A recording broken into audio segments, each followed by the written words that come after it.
एक बार एक युवक मूर्तिकार की कार्यशाला में गया और उसने संगमरमर के पत्थर का एक टुकड़ा देखा और उसने सोचा कि इस बेजान पत्थर से क्या अच्छाई निकल सकती है।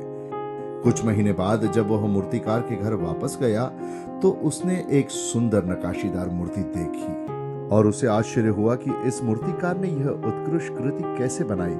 और उसने उससे पूछा।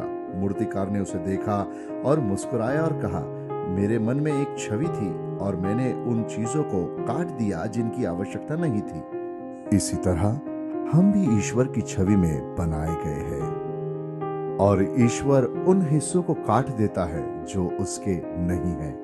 और जब हम लेंट की इस अवधि के दौरान आत्मसमर्पण करते हैं तो हमें एहसास होता है कि ईश्वर किस तरह हमारे जीवनों में काम करते हैं। यह लेंट का दिल है। आइए हम ऐश वेडनेसडे मनाते हुए 3 महत्वपूर्ण आर पर चर्चा करें। पहला आर रिमाइंडर का आर है। 8वीं शताब्दी में पिछले साल के पाम संडे के उत्सव की खजूर की शाखाओं को जला दिया गया था और राख को विश्वासियों के माथे पर लगाया गया था और उत्पत्ति 3:19 के शब्दों का उल्लेख किया गया था। याद रखो कि तुम मिट्टी हो और मिट्टी में मिल जाओगे।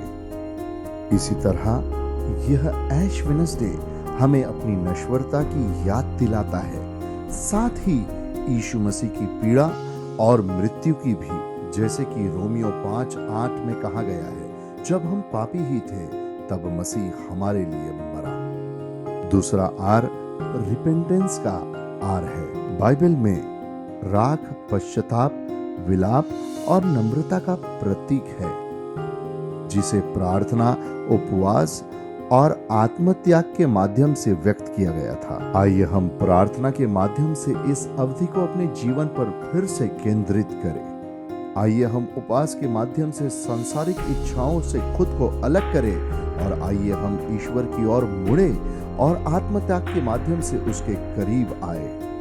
और तीसरा आर रिजरेक्शन का आर है। ऐश वेडनेसडे न केवल हमारी नश्वरता की याद दिलाता है, बल्कि यीशु की महिमा में पुनरुत्थान की ओर भी इशारा करता है।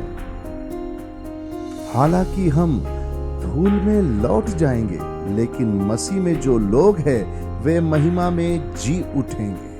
आइए हम खुद को इन 3 आर के विषय में याद दिलाएं। हमारी नश्वरता की याद दिलाते हैं।